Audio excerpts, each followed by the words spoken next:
একটু দাঁড়ান, অনেক অসুবিধা আছি আমরা, বুঝলেন তো? এত বড় বড় গাড়ি ঢুকে আছে।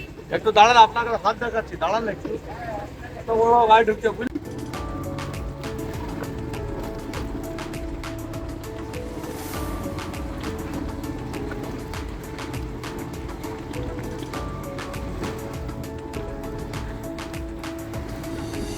মর্নিং বলাটা ভুল হবে, এখন গুড আফটারনুন। বলো তোমরা সবাই কেমন আছো?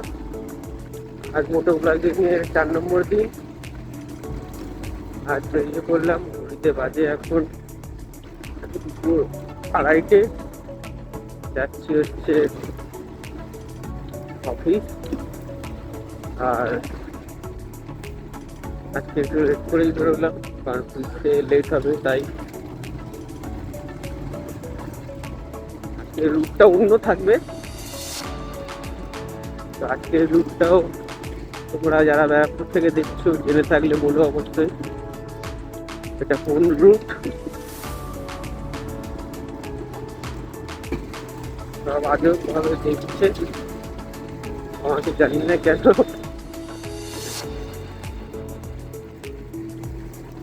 যাই হোক, রাতের বেলা আমি এই রুট থেকেই ফিরি, কারণ কল্যাণী হাইওয়েটা আমি ইউজ করি না রাতের বেলা, খুব প্রয়োজন না থাকলে। তো আদারওয়াইজ আমি বাড়ি ফেরার পথে এই রুটটাই ইউজ করি। শরীরটা আছে খুব একটা ভালো লাগছে না, তো আজকে অফিসে যাওয়ার মুড নেই, তাও যেতে হচ্ছে। এই রাস্তাটি একটু যেখানে ঘুরছি আমি সেটাতে প্রায় ভিড় থাকে।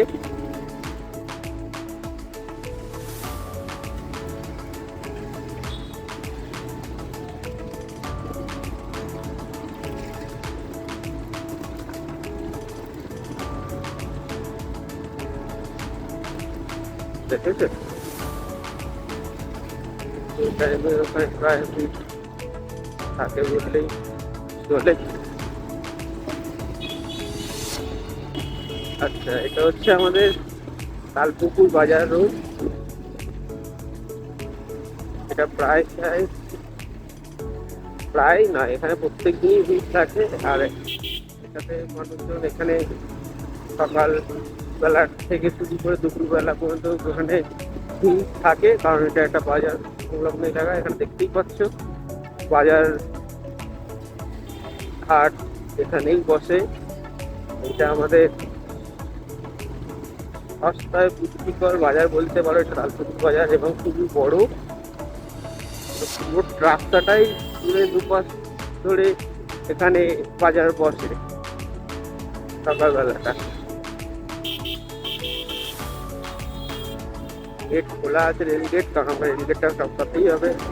তার মধ্যে যদি গেট পড়ে যায় কিছু করার নেই, আমাকে তাড়াতাড়ি রেল গেটটা বেরোতে হবে।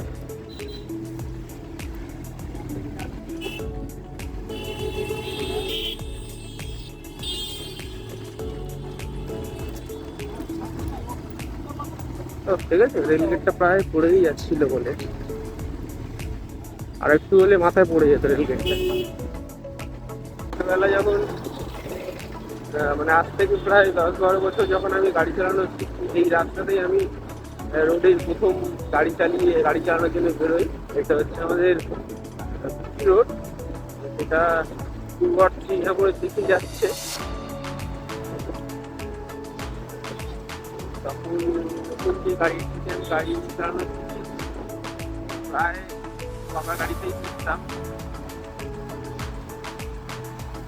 বাবা যখন ফিরতে এই রাত্রে 9টা-9:30টার পরে এই রাস্তা ধরে গাড়ি চালানোর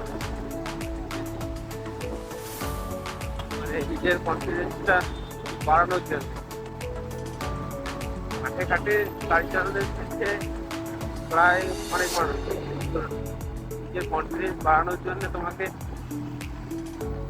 রোডেই আসতেই হবে। আর আমি যে বাজার সংলগ্ন রাস্তাটা দিয়ে এলাম, মানে অর্থাৎ তালপুকুর বাজারের যে রাস্তাটা, ওইখানেই গাড়ি চালানোর জন্য একদম পরিপক্ক রাস্তা হচ্ছে ওইটা। কারণ সকালের টাইমে যে ভিড়টা থাকে, সেই রাস্তা যদি তুমি গাড়ি চালানো শেখো তাহলে তোমার হাত এমনি পরিপক্ক হবে। গাড়ি ঘোড়া ফুল ছুটি হয়েছে। তারপর আমাদের বাস সাইডটাই হচ্ছে ক্যান্টনমেন্ট জায়গা, ওখানে যত কলেজ সব এমনিতেই।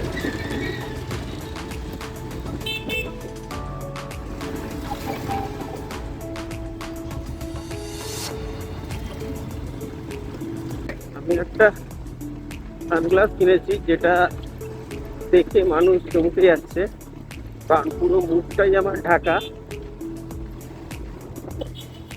তো তোমাদেরকেও আমি দেখাবো ভিডিওর শেষে যে কিরকম লাগছে। বলো, একটা ছোট রাস্তা, আমাদের যদি এরকম বড় গাড়িগুলো ঢুকিয়ে দেয়, মানুষজন যাবে কোনটা দিয়ে? এটাকে ছোট পথ হিসাবে ব্যবহার করো, বাইক চলাচল, সাইকেল চলাচলের জন্য। এটাকে মানুষজন তোমরা বড় গাড়ি পারাপারের জন্য যদি ব্যবহার করো, তা কখনোই তুমি এই রাস্তা দিয়ে বেরোতে পারবে না।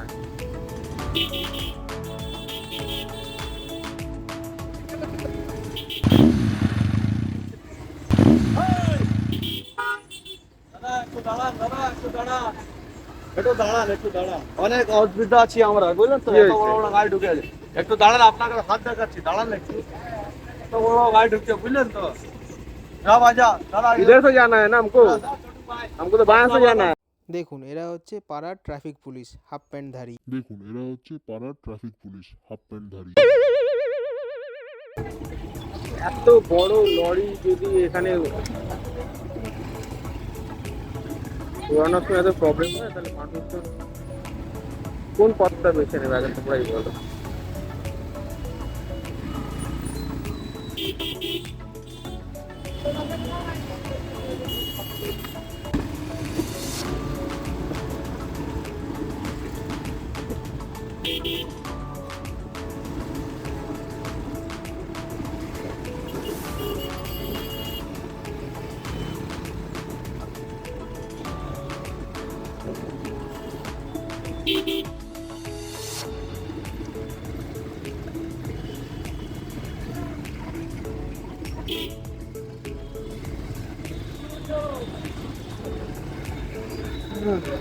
অবশেষে এই জঞ্জাটপূর্ণ রাস্তা থেকে একটু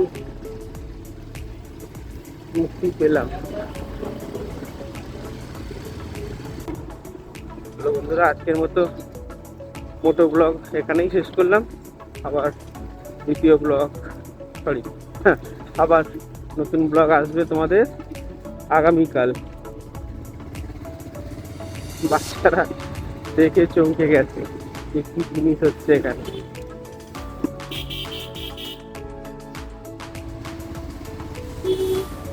চলো টাটা। দেখতেই পাচ্ছ যে কেমন লাগছে আমাকে বলো ভিডিওর মধ্যে কমেন্ট করে। আজকে আমার হচ্ছে এই লুক।